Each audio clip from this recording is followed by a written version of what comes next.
প্রিয় মুসল্লিগণ, আসসালামু আলাইকুম ওয়া রাহমাতুল্লাহ।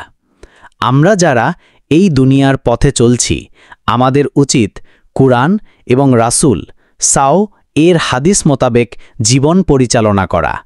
আল্লাহ তাআলা বলেন, ওয়ামাই ইয়াশু আন যিকির রহমান নুকাইয়িদ লাহু শাইতানান ফাহুয়া লাহু কারিন। অর্থাৎ, যে ব্যক্তি দয়াময়ের স্মরণ থেকে মুখ ফিরিয়ে নেয়, আমি তার জন্য এক শয়তান নিয়োজিত করে দেই, যা তার সাথী হয়ে যায়। সূরা যুখরুফ ৩৬। ভাইয়েরা, আমরা যদি কোরআনের হুকুম না মানি, হাদিসের নির্দেশ মেনে না চলি, তাহলে দুনিয়া ও আখেরাতে ধ্বংস অনিবার্য।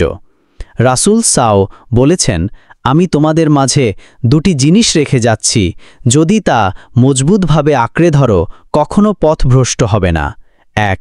আল্লাহর কুরআন, ২. আমার সুন্নাহ। সহিহ হাদিস। তাই আসুন আমরা সবাই নিয়ত করি, আজ থেকেই আমাদের জীবন হবে কুরআনের আলোয়, হাদিসের ছায়ায়। আল্লাহ তাআলা আমাদের সবাইকে সেই তৌফিক দান করুন। আমিন।